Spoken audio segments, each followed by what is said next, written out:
Introducing Recorded Content, a podcast for small, scrappy B2B marketing teams who want to get the most out of podcasting.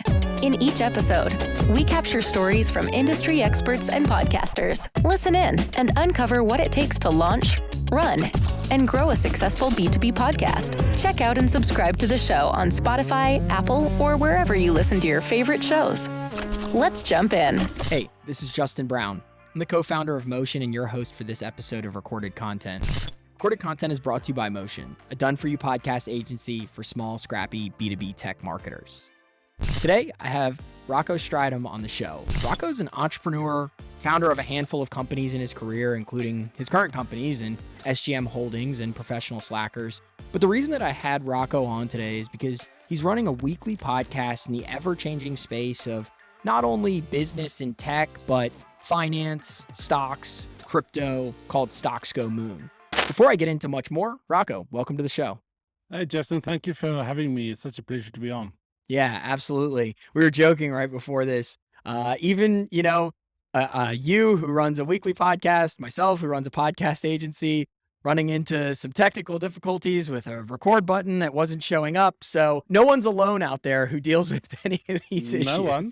And I'm telling you, it's nice being on the other side for a change. Yeah, absolutely. Trust me, I love being on the other side of actually getting interviewed instead of doing the interviewing, but that's okay. So let's jump into it. So Yeah, sure. Your business, tech, finance, but specifically the finance and stock sort of side of things. Yeah. You do episodes on crypto and the stock market.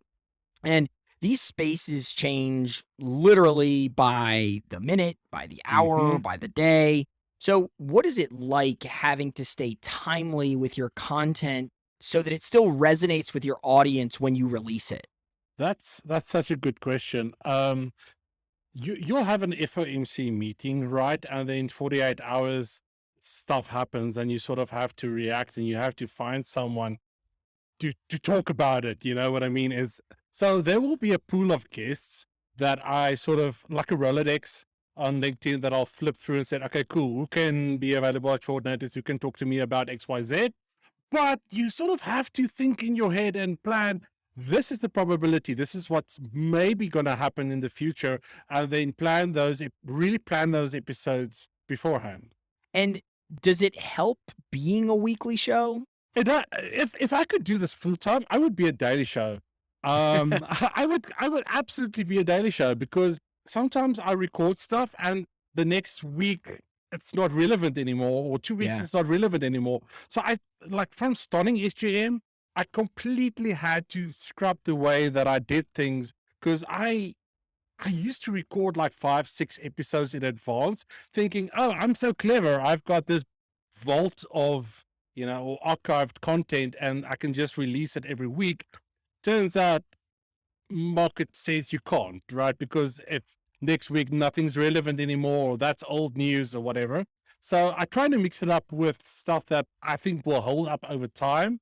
Maybe like 40% of the season is content that just general knowledge base. And I try to hold 60% to, like a week, and try to guesstimate in my head what's going to happen. Yeah, it's funny you say that, because in the pre-meeting that Rocco and I were having for the audience, we were just talking about how a lot of the content that I do is relatively evergreen, whereas the content that he does needs to be very timely. And similarly to you, I had that situation where we got 4 or 5 months out ahead. We were talking about content marketing on our show at the time.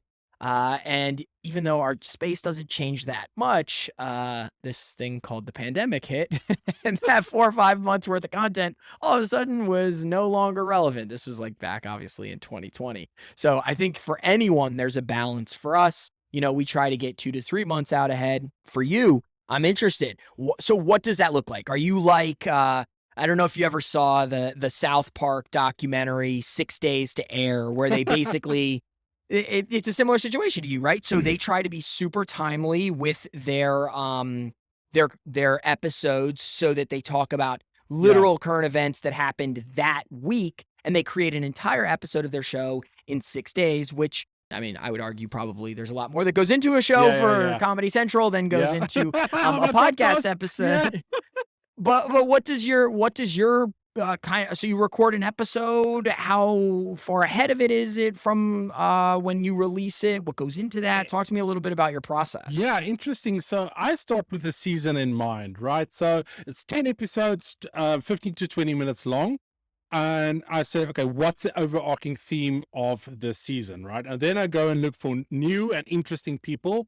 There's only one or two people that return every season that sort of are regulars of SGM at this stage. One of them is Simon Ree. He's been on every single season from the start. And then I go and segmentize in my head, what do I think are going to happen? What I think is going to happen in the markets, right? There's a recession, there's inflation, what is going to happen with the stock market? Is it going to go up? Is it going to go down? Why? So then only I go and look for people that write sort of in the way that I'm thinking. And then when I see someone, and LinkedIn is a brilliant tool to discover people, right? It's one of the most amazing social platforms. If you put out content and you make it easy for people to like me to find you, then you have a very good chance of coming onto a podcast. And I'll reach out and say, hey, what you're saying here resonates with me. Would you come and, would you like to come and unpack it on my show? And then we sort of make that connection. And so you sort of build that season, right? Week by week. I like to record in 3 or 4 weeks of worth of content.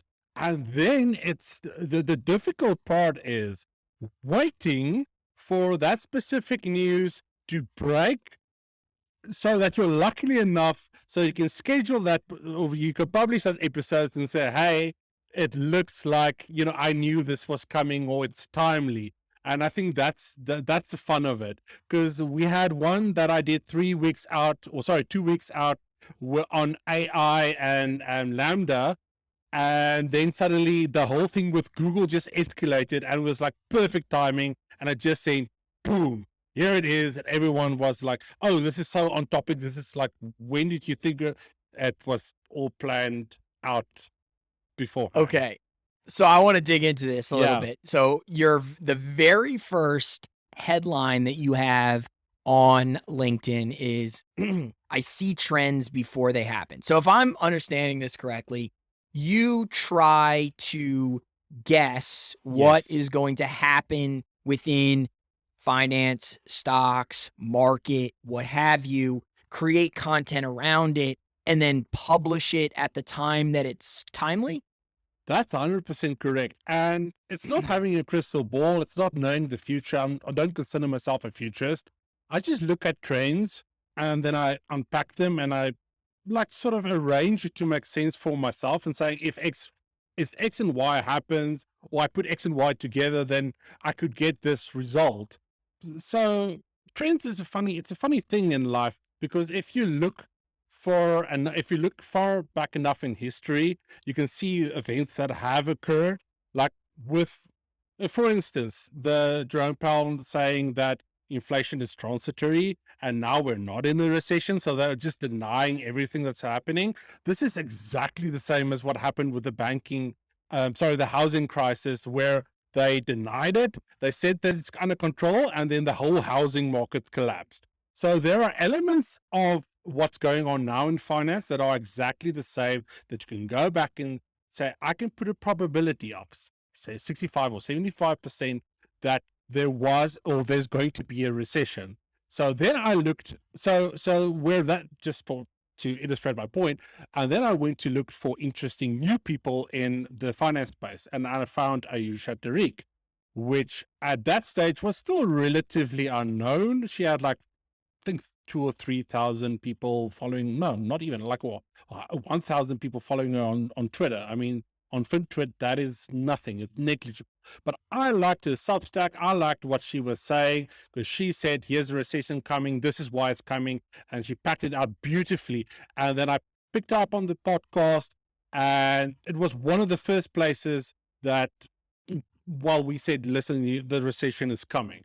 And this was before the big major outlets, CNBC, CNN, all of those, just because I liked what she was saying. And then she grew from like 1,000 followers to, I think she's got like 13,000 now, just because of that spotlight that we shown on her.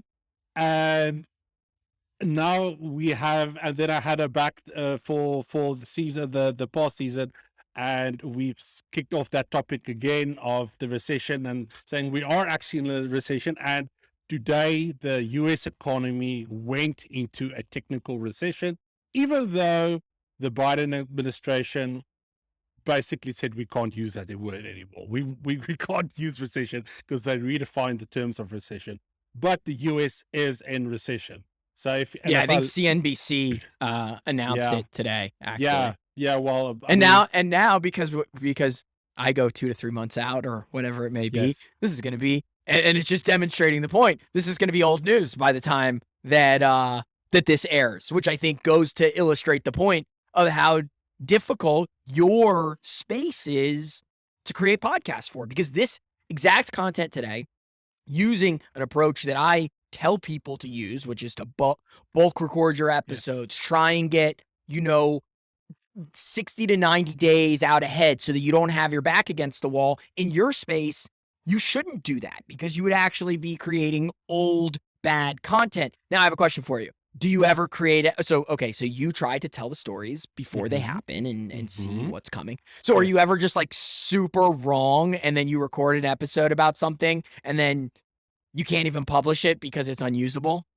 I used to at the beginning. I used to be at the very start. And then I sort of just published it because you don't really have an audience starting out as a podcast. Because, so just some of I thought before podcasting, I missed the first wave in podcasting. And then I sort of, in COVID, I caught the second wave and I've just rode that wave out and seen people sort of fall off and, go and do other things. But I thought it was going to be like YouTube, right? Where you publish something and you go viral and gets 1,000 views and that's not what we're doing, right?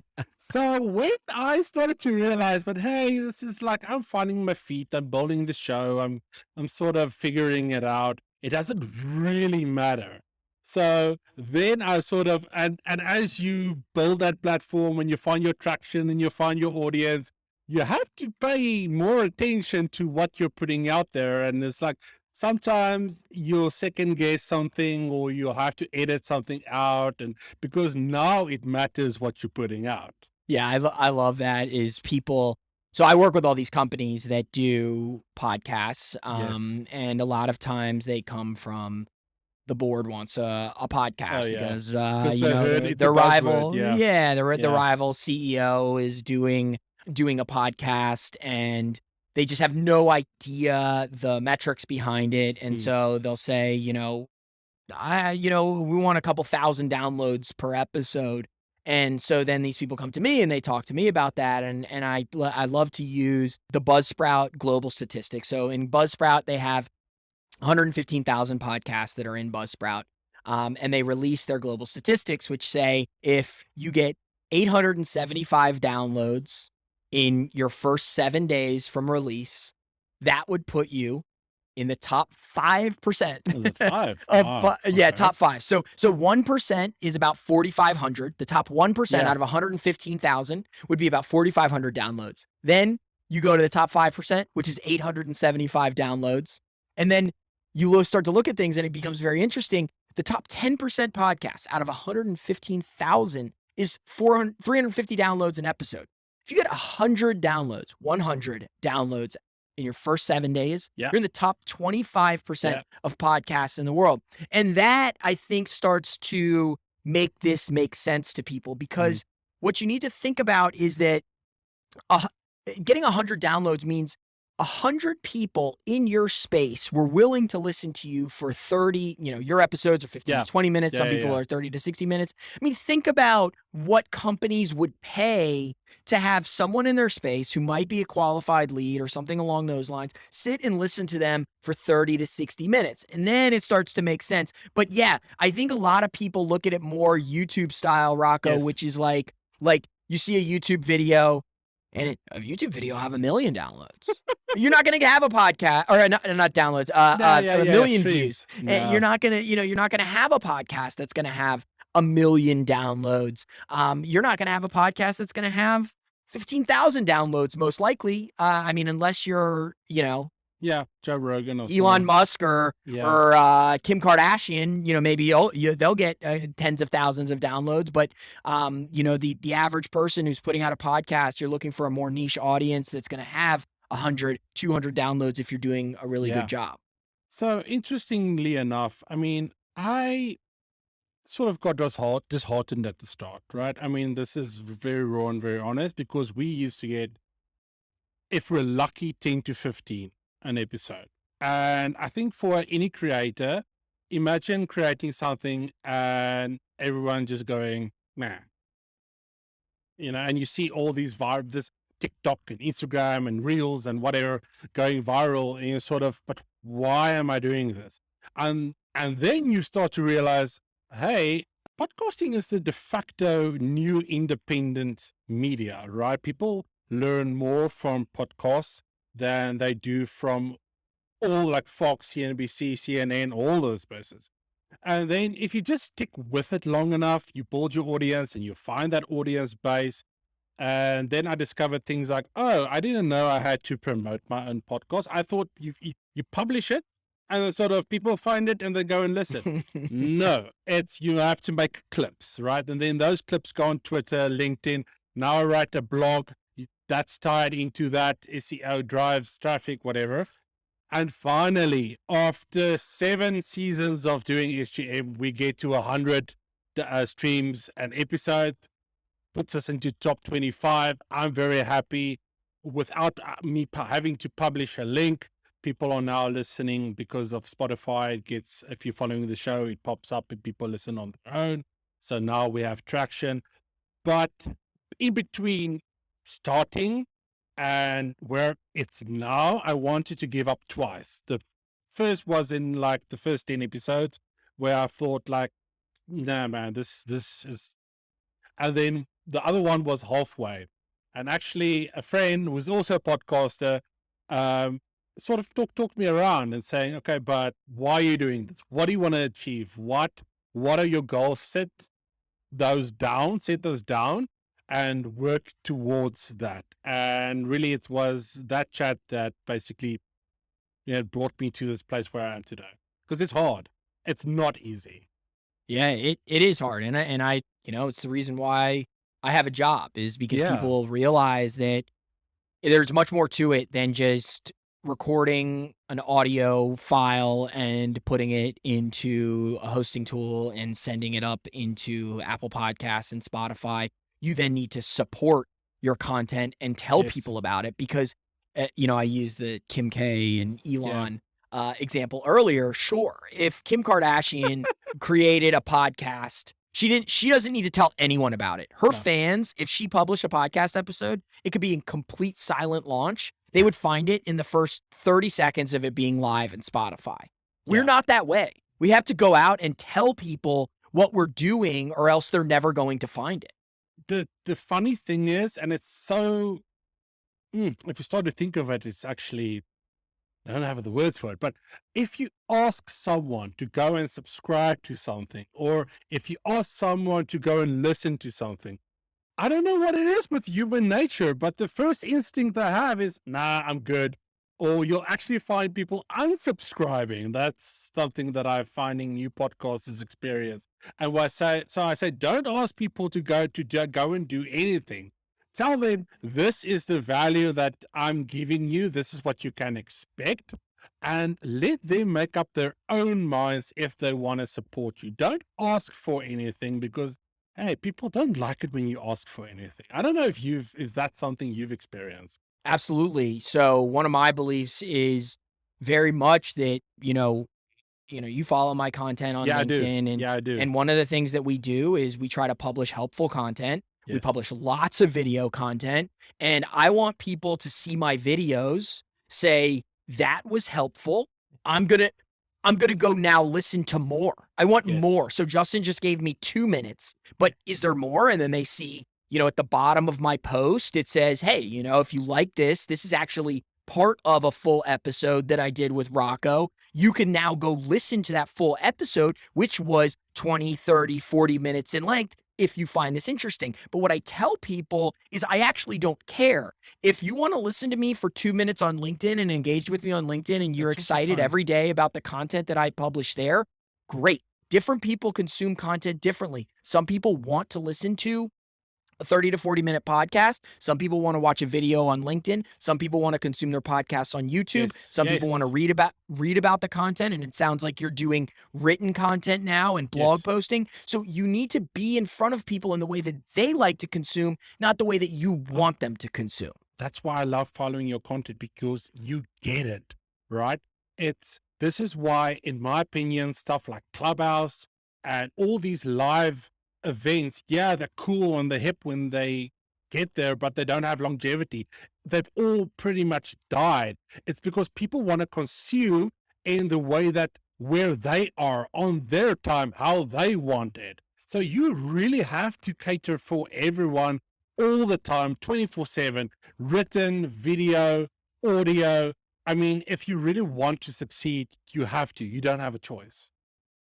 Yeah, and the way that I like to explain it to people is to think about where humans are in their daily lives. So I consume content every single one of these ways. And Yes. and I'm just going to break it down. Why Yeah, not? sure. We're here. So if I am sitting on the couch with my wife and we're watching reality television, and it's kind of mindless, we're both Hmm. kind of surfing our phones, but we're spending time together. I'm not going to throw in some AirPods and listen to a podcast. I'm not going to watch videos, but if you have a written piece, I'm reading Yes. content. I'm on Twitter, I'm on LinkedIn, I'm messing around. And if you have a written piece, hey, here's a blog post I wrote on this episode, I'll go check that out. Now, in the morning or when I'm starting my day, Rocco, you see every day I post on LinkedIn in the morning, Yes. which is Yes. probably your evening Uh-huh. or Yeah, yeah, something. yeah, yeah. 6 hours. I have no idea. Yeah. 6 hours. Okay. Six Six hours ahead. hours. Yeah. Okay. So yeah, so you're like in the afternoon. I post my morning and then I'm surfing around LinkedIn and I'll watch videos and do things then. Then when I get done with work for the day, that's when I try to go get some exercise and I throw in some AirPods and I listen to a podcast on my run. I'm consuming content in different ways throughout the entire day. And if people said the only way you can get in touch with me or listen to me or read about me is this one style, then they're only going to get me at one point of my day. But if you're there in front of people in all of those different times, your likelihood of them consuming your content is going to be But much Justin, higher. also be who you can afford to be. If you are Joe Rogan, then you can be afford to be Joe Rogan. If you're Rocco, then you can only be afford to be Rocco, and then you have to do all those things. But we pick up little tricks and like as we go along. Because when I started to clip content and put it on Twitter, for instance, there was a clip that got something like 30,000 views because a FinTwit influencer retweeted it. My downloads didn't, or my streams, sorry, didn't really go up as a consequence, but it was just like, oh, there are more people that are noticing that you are doing this. And I always say, like, you don't have to listen to the whole thing. As long as people know you were on a show or you did this or you are doing that, that is all really that matters these days. I mean, Drake's new album, I haven't listened to it. Enough people have told me that it sucks to know I shouldn't. You know what I mean? But I know. I Yeah. mean, and this is Drake. So, but I know he's put up out a new album, right? So if people know, hey, you went onto this podcast, even if they don't listen to it, even if they just catch a clip, it's got the same effect. And that's what people not realize, that they don't realize that you need to promote yourself. And the best guest that I can get, right, is the one that knows how to organically and authentically promote himself to their audience and not being sort of, it looks fake or it looks forced down their throat. So marketing is really, really key when it comes to podcasting. Yeah, and it's interesting, you talk about the marketing of the podcasting, and I do equate it a lot of times to being very similar to a Yeah. sales cycle, which is that the sale of your podcast is someone listening to your podcast and spending that 30 to 60 minutes, but you need those touch points in advance of, someone may need to see your content on Twitter 10 to 15 times, like a video when they're finally like, you know what? I'm going to go give the podcast a chance. And another thing I'll add to that is when you're not Drake, who's looking for 10 million streams of his show, I look at it much more when I put things out. Each time I put something out, I mean, if I get one more listener who will subscribe to my show and have a push notification every time that I publish a new episode, that's a win for me. Because again, if I can get to 100 downloads and think about it, okay, Rocco, let's think about it this way. So you've done 60, you've done 60, you've done 67 episodes. 67 episodes. So if every time you promoted an episode, you got one more listener and you had 67 listeners, that would put you roughly in the top 35% of podcasts in the world on 7-day release. Getting one new listener each time. People are like looking for this massive windfall. And the way I look at it is you should be trying to get one new person, two new people, if they're engaging with you and talking to you. And the reason Rocco is on this show is because I noticed that every time I post something on LinkedIn, his name appears as a like. So what did I do? I reached out individually to someone who consumes my content, wanted to talk to them. Fast forward, you've been engaging with my stuff for like 6, 8, 12 months. I don't know. But I see your name all the time, so I don't even know. Yeah, but it's because you post value, and I actually learn from you because you've been in this industry for such a long time. So that's where it's sort of, the podcasting helps because I'm also looking for new people. I'm looking for people that I can learn from, right? And that's just a sort of a byproduct from producing a weekly podcast, is consuming knowledge, like tweaking, not changing things. See, oh, this doesn't work. Okay, throw that away. I need to bring this in. So yeah, like you said, man, it's all about networking at the end of the day, especially if you have a guest on every week. Yeah, and just remembering that, each one of those people who listen to your podcast are so important because they're giving you so much of their time. Now, Rocco, I do want to pivot a little bit back to what we were talking about at the beginning because I do have some questions that I think would just be interesting. So you are serving in almost like a reporter role, right? Like you're reporting on the industry as things happen. The first question is kind of just a yes or no question to tee up my following questions. Do you ever do episodes that are evergreen content? Yes. Okay, so how do you determine how much you do that's evergreen versus how much you do that needs to be timely with what's happening in the finance and market and that world? So copywriters are very good guests for finance podcasts, because especially finance or tech copywriters, because they got their finger on the pulse. They know what's happening in the digital marketing space. They know what's happening in-house, outsourced, all those things.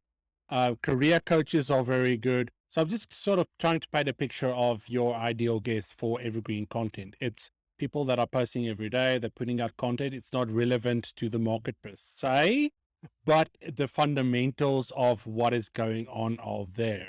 So, and then from there, I would say about 60%, I can't remember, it's 60% evergreen content, 40% topical. Sometimes it's 40% evergreen, 60% topical. Just depends on what period the market is going through, right? It's like if you're in NFL off season, then it depends on how exciting is the off season. If there's nothing going on, we'll talk about other stuff. But when we're in season, then everything needs to be topical. And at this moment, with the market the way that it is, everything needs to be topical. South African talking NFL. Well, like it's I grew up I think more American, more than your typical South African, I would guess. I always have this fascination with sports. Since I was like 4, 5, 6 years old. I remember we used to get and don't knock me for this, WWE wrestling tapes, when it's still WWF, man. It was real to me, damn it. And when we would get those every second week, and that was my introduction to American culture, right? And then from there, growing That is one heck of an introduction. WWF, man. And then sort of, because I mean, think about it, WWF, and I'm talking about like the 90s, early 90s. This is early 90s. That was to me, when to everyone else, Americana. That was this. We're talking like pre-rock. No, this is Hulk Hogan, Ultimate Warrior, Hulk Hogan, stuff like that. And from there, I sort of found football, right? And I found you're gonna laugh, but I've been a lifelong Packers fan, like since I can remember. And people ask me, but why? It's like just because what resonated with me is you don't have to go to Lambeau Field to sort of be a Packer, right? The sort of, we don't have a owner, and like that type of things just resonated with me, the West Coast style of play. Yeah, man. And then so people like find me on LinkedIn and say, oh, you're the South African, and they're assuming rugby and soccer, and I can talk those things, but for me, NBA, NFL, it's less Love baseball because honestly, no one watches baseball anymore anyways. But yeah, those are my passions, man. And you always see like 30, 40, 45% of my audience is American, and the rest is European based. So, I mean, South Africa, like where I'm recording from, gets less than 10% of plays. So really, a podcast is a global thing. It's not, you don't have to be like you can be locally produced. That's why the intro says streaming from South Africa to the world. So you don't have to sort of just people consuming your content where you are. It could be wherever. Yeah, absolutely. And I've had people from all over the world on this show, and that actually dovetails me into my next question, which is I'm curious what impact it's had on you professionally to be able to be talking to global industry leaders every week. My network went exponentially through the roof. And I'm talking like it's like literally to the moon, right? That's a play on the show. It's sort of a Monty, That's Rocco to the sort moon. of Rocco to the moon, Monty Python-esque play on itself. The fact that you can reach out to these people and say, please give me 15 to 20 minutes of your time to come and talk to on my platform. It's not, I want to have a coffee, or I want to pick your brain, or I want to sell you something. It's like I looked through that list of guests that's been on. Something like, for me, a highlight was Theo Priestley, which is one of Europe's most, he's the leading futurist in Europe. And I'm like, I would probably never get to speak to someone of his caliber on a call for as long as I did, and now considered a friend of the universe, right? So my network went exponentially, or increased exponentially. My knowledge base grew a lot because these people come and they want to impart what they know. So just asking them a question and listening. And sometimes after recording, I would sit back and listen to it like 2 or 3 times. I'm like, oh, that's really interesting. I've never thought of that like that before. And that's why I said podcasts are like these knowledge fountains that you can just tap into. I love that. Yeah, the time that you get to spend with people. I have a couple of good examples for that. Gary Vee, for these two people are both polarizing. Yeah. People love them, hate them. I'm here to basically, like you, report the news, right? And Gary Vee and Chris Lockhead, both polarizing people that have both diehard fans and mortal enemies. But Gary Vee, if he goes to speak, sells out stadiums. Chris Lockhead, the godfather of category design, is paid, I don't know how much he's paid, but let's just say thousands, if not millions, by Fortune 500 companies who are trying to establish category design or startups that are trying, that have 100 million in funding, whatever. I got to spend nearly an hour with both of those guys. The copy on my homepage. So Chris Lockhead, who is the godfather of category, literally after I interviewed him, gave me like another 10 minutes of just personal consulting that would probably be thousands of dollars. He wouldn't even take it, to be honest, I'm a small services company.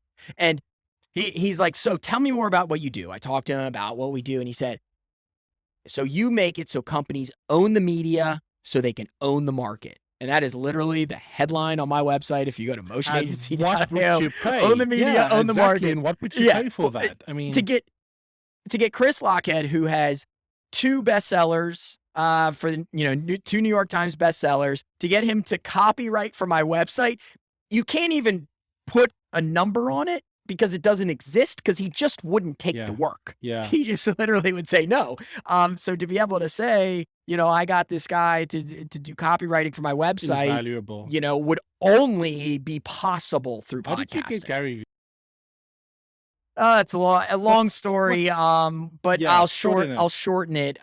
We both, you can see right there, that is a baseball card. Well, I collect high-end sports cards. And you and I can talk about that more later. Like that, yeah. But yeah, so Gary was heavily into that space, and he and I, our friendship was established through a little bit of butting of heads. And that's why I say, I know they're polarizing figures, because Gary and I we weren't exactly best buds out of the gates, but one thing I do appreciate him is anyone who has criticism for him. He wants to listen to what they have to say. And I did, and we started DMing on Twitter, and then I was like, I kind of waited to shoot my shot, and was like, hey man, I know he's like kind of at least the most vocal person on pillar content and to repurpose content and get it onto every platform. I mean, he's been saying that since like the mid 2000s. And so, I wanted him to come on and talk about the value of repurposed content, and he was open to it. And he spent, 30, 40 minutes with me, which again, for 30, 40 minutes to put Gary Vee on stage, you're probably paying him $50,000 plus dollars. So that's the power of podcasting. A guy is willing to give me his time that would equate to, he could be selling out Madison Square Garden and giving a talk in New York. And yet he comes on my podcast. And I think that only happens with a podcast. It doesn't happen with, hey, do you want to grab a coffee? Hey, do you want to do like a quick networking call? It only happens through the podcast. So can I throw you a question? Let's say I want to get Elon Musk for my 100th episode, right? And so it's a weekly, I've got 30 weeks to go to do it. How would you go about doing it? Find a way to tweet at him that he's going to respond. He responds on Twitter. I don't know. I see it all the time. He's always got something to say. You better start working on your meme game. He loves his memes. And I think that would, because for me, that was the way I broke through, right? So if I had messaged Gary Vee out of the blue, or his people or whomever, and was like, I want to get Gary on my show, because he gets a million of those. The way I broke through and what he said to me was that I was passionate about something.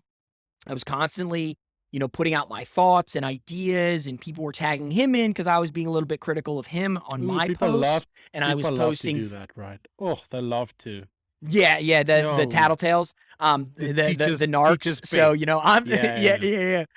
I'm, So I'm talking about Gary, and people are like, oh, Gary, have you seen this guy talking about you? Because I was like, I wasn't saying not nice things. I was just being critical of some of the things he was saying, and people were tagging him in. And so then he actually DM'd me and was like, yo, like, I see you're saying some stuff. Like, tell me about it. And my initial reaction was like, oh shit. Now I'm intrigued. Check. Is this a real account?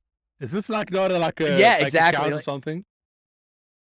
Yeah, I mean, dude's got a couple million followers, and Elon Musk. But imagine if Elon Musk is like all of a sudden DMs you and is like, yo, Elon. Rocco. Yeah, you've been talking shit about me. Yeah. I mean, that was basically what it was. But from there, I mean, we've kind of established a friendship to an extent, even though I was highly critical, and I appreciate people who are willing to, face their critics. But with Elon, find the connection. For me, the method is never, when I want to land these high profile guests, has never been to like reach out right away and be like, hey, can you do something for me? It's been to engage with them heavily, Yes. give my own opinions, and establish myself as a Yes. peer, even though I don't really think Yeah. I'm that to Yeah. Gary or to Chris, but they saw me Yeah. that way. You know, Chris Lockhead, on the other hand, commented on one of my posts about niche, and he said, he just commented, niches get riches. And I was like, that's clever. And so from there, and see, both of them, these high profile guests, happened organically from me being in the space and them noticing me and me trying to make, not trying to make waves, but making waves incidentally. It's tough. I don't have a way that I can say, here's a silver bullet for how to get through to Elon Musk. I mean, good luck. Well, I wish you the best. let's see how it goes. Meme squad, start memeing. Start memeing Elon. Yeah, Jeez. Okay. Yeah. Find one that he likes, and then there you go. I'm going to use that. I'm going to give you credit if we get it. All right, Rocco, we are up on time. I want to ask you just a couple of questions to finish. Is where should people go to learn more about you and your business and your podcast? Well, the best place to connect with me is LinkedIn. I mean, that's where I live my digital life. Just go and look for Rocco Strydom. The SGM podcast, where all good podcasts are found, Spotify, Apple, YouTube. And then we've got a new agency that we just started called the Professional Slackers Universe, professionalslackers.com. It's 3 shows. It's the SGM, it's Slackers Get Serious, and a third show that we're starting in August called Sporting Bonus, which is, I think, very clever. And essentially what it is, it's a media marketing agency based in Florida. And yeah, that's me. All right. Sounds good. Well, thanks, Rocco. It was great having you on Recorded Content.